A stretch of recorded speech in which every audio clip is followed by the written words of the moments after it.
Welcome to Jason on English.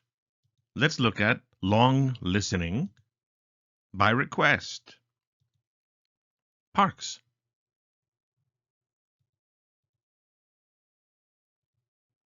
By request. Someone requested that I put some of my scripts together as one longer listening.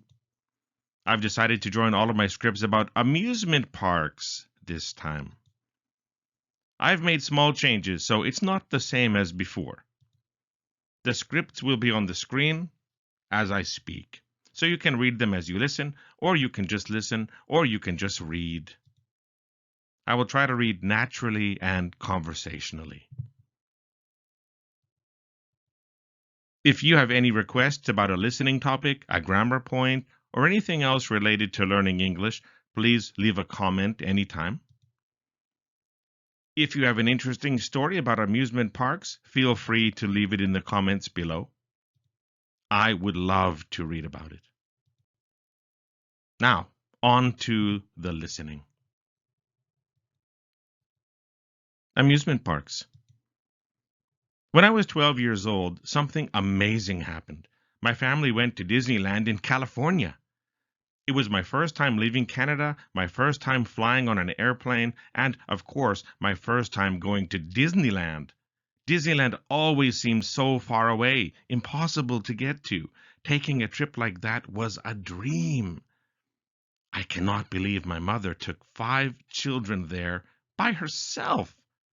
2 of my sisters were very young, so my mother had to help them a lot. I'm not sure if my mother had fun on that trip or not. I've been to Disneyland lots of times since then. I live in Japan, and it takes about 90 minutes to go there from my apartment. I actually got the chance to take my mother there when she visited me. It felt nice to return her kindness and let her enjoy that experience. I still remember the first attraction my family went on. It was the Pirates of the Caribbean ride. Of course, this was a long time before the film series started. Now, whenever I visit Disneyland, I always ride Pirates of the Caribbean first. It has become my ritual. It takes me back to that first time. The attraction has changed a lot now using elements from the films. What we saw that first time was the original ride the films were based on. Another attraction I really like is the Haunted Mansion ride. It had a big impact on me when I first rode it as a child. The technology and techniques used are very old-fashioned, but effective. Strangely, it has also been made into a movie. Twice. The attractions inspired the movies, and later, the movies inspired changes to the attractions.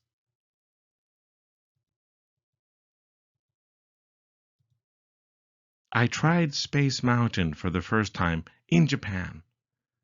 I can't remember why I didn't ride it in California. I was old enough and tall enough. Strange. One thing I would like to make clear is that I don't hate roller coasters. I don't especially like them either. I basically feel that it is a long wait in a line for a short ride. There is another Disney park in Japan called Disney Sea, but I've never been there. It has its own family of characters unique to Japan, starting with a bear called Duffy. My favorite is Linabelle, a fox who likes exploring and solving mysteries. In California, we also visited Knott's Berry Farm and Universal Studios. Universal Studios was not an amusement park yet. It was a tour with few attractions. In Canada, my family went to West Edmonton Mall, which has the largest indoor amusement park in North America. Canada has a long and cold winter, so we can't open a park outdoors year-round. All in all, I think I like the atmosphere of amusement parks as much as the rides. Thank you for listening to this longer talk about amusement parks. If you like, listen again. Try to read along faster than I speak, or just read it aloud by yourself, or just listen again without reading. It's your choice how you want to use this for your own practice. And remember, if you have an interesting story about an amusement park, please leave a comment about it. I'd love to read it. Thank you for watching.